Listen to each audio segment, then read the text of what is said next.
Mary Tyler Moorehawk, or MTMH for short, is a new indie comic by Dave Baker that, to say the least, is an adventure in more ways than one. It's a book that I just had to read over multiple times, and I mean that in the best way. It's like when you found a song that you want to play on repeat, not just for the sake of hearing its tune again, but so that you can engage with its other parts too. To listen closer to the elements that make up its harmony, to learn the words by heart and really make them yours for when you're finally ready to sing along. And to discover the little bits and pieces that you never noticed before, but quickly fall in love with. MTMH is an eclectic book, and an especially reflexive one at that. Right away, it's a book I'd urge anybody to read going in as blind as possible.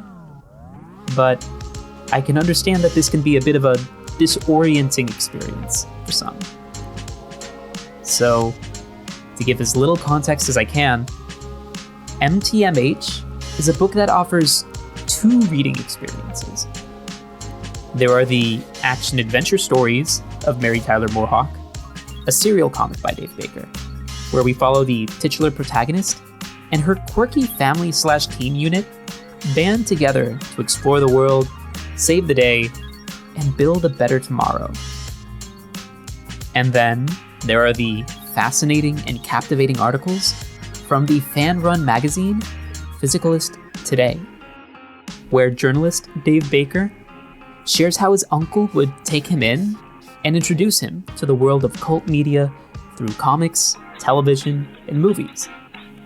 But the one thing that lasted the longest with his young psyche was a criminally short-lived television series that got cancelled after only 9 episodes, Mary Tyler Moorehawk.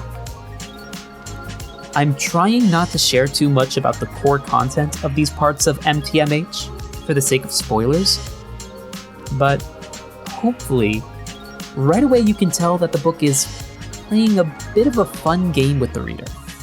How are there 2 versions of Mary Tyler Moorehawk? Why was Dave Baker's name used multiple times? And is this book just trying to mess with the reader?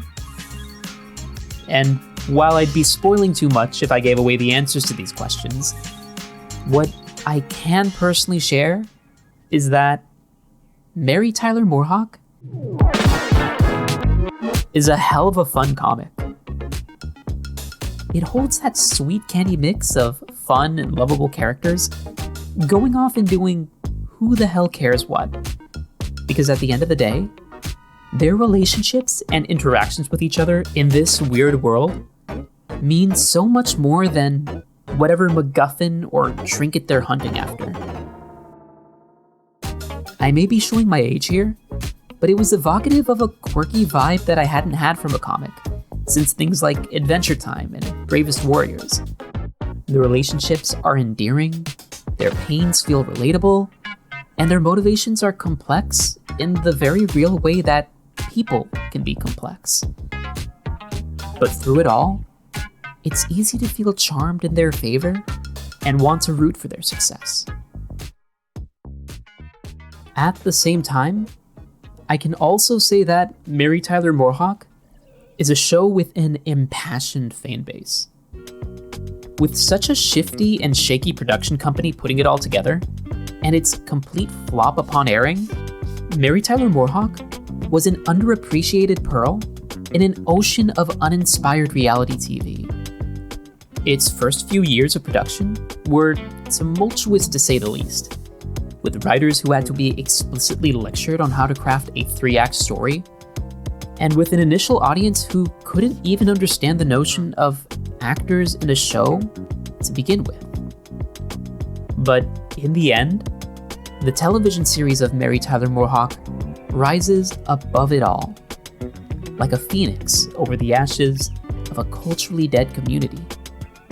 It elevates everybody and anybody who dares to take the plunge into its screen to a world of creativity and wonder unlike anything they had seen before. Lastly, I can say that Mary Tyler Moorehawk is a fractal of a book, with crevices and corners for any reader to slip into. It's a tricky little tome that invites you to play a game without ever even telling you. And from the moment you open the cover, you won't be sure when the game is over, even after finishing the book. And while this patterned collection of layers can sound obnoxious to some, I can assure you that if it's a game you're interested in playing, then the book will not disappoint you. You'll want to scramble to dig into the lore of decades to come, learn the name of characters who only appeared for 3 pages at most, and by the end, you'll certainly feel a type of way towards Dave Baker and what they've done here. Probably my favorite thing about MTMH is that it's a book that works to tell its reader many stories at multiple levels by taking advantage of all the tiny ways that both comics and magazines are able to communicate with their readers. The comics are able to storytell through a classical sequence of panels, and the magazine chapters share their own narrative through the core content of articular prose. But MTMH takes things a level further by expressing its narratives through publication elements that are so often ancillary to the usual reading experience. The captions of the title pages recount brief background synopses on side characters to the main cast of Mary Tyler Moorehawk, to contextualize their personalities and their relationship to the team. Meanwhile, there is an impressive amount of background provided by footnote annotations throughout the entirety of the book. These little footnotes I've been inserting throughout the video are a purposeful homage to the reading experience of the book. And they're one of my favorite features of getting to turn to a new page and see what funny or intriguing tidbit I'll get to hear next. This is a book that invites the reader to engage with all elements of its text. And with creativity like this, it rewards that sort of labor with the charming trinket of knowledge and personality that only a Bakerian piece like Mary Tyler Moorehawk would have to offer. But digging deeper into the themes and content within the pages of MTMH, I feel that at the end of the day, the book tells a powerful message about the experience of fandom around cult media. It's no coincidence that the book has us read issues of the serial comic Mary Tyler Moorehawk just before sending us into the deep dive of a fanzine looking to discover and recount the history of events that went into the production of the TV series by the same name. The very compositional structure of the book is without a doubt one of its most unique qualities, as well as its strongest element in underlining its themes of fandom, in my opinion.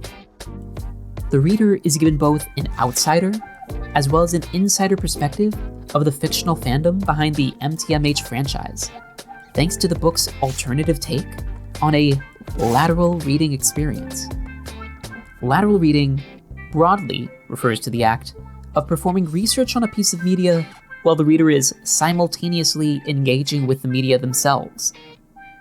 And while the term is usually used in the context of studying up on news article sources to evaluate the credibility and overall trustworthiness of the work, the lateral reading experience offered by MTMH instead gives the reader a view of both the world of the Mary Tyler Moorehawk comic, as well as fan-led analysis of the franchise.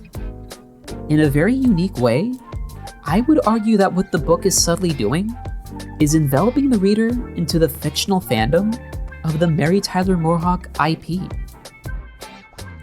To experience a franchise for yourself firsthand, and then to engage with the analyses and fascinations over the same franchise secondhand, is without a doubt one of the core elements to any fandom, dating all the way back to fan communities formed before the digital age, such as mailing lists or book clubs. one of the powerful social elements of fandom is being able to hear another person articulate and gush over the same elements that you found yourself adoring about a piece of media. Or even hearing another voice share a different take on the elements that you would have never have considered otherwise. I found myself very personally surprised by how I was able to resonate with the praise and affection that the fanzine had for the Mary Tyler Moorehawk show, despite never having seen a second of the television series. Because of course, it's not real. And yet, despite sharing chapter after chapter, poring over an in-depth history of a TV show that ultimately doesn't exist, the feeling of connection and shared admiration over the sweet and thoughtful elements of the franchise do exist. And not only that, but they linger. Now, if with this scant and scarce description alone, you find your interest piqued and want to try your hand at diving into the content within MTMH, then I urge you to read it for yourself. The book releases on February 15th, and I can't recommend it enough to anybody who loves to sink their teeth into a mystery maze of questions and curiosity. From text to subtext to metatext, the book is brimming with personality and charm at all levels.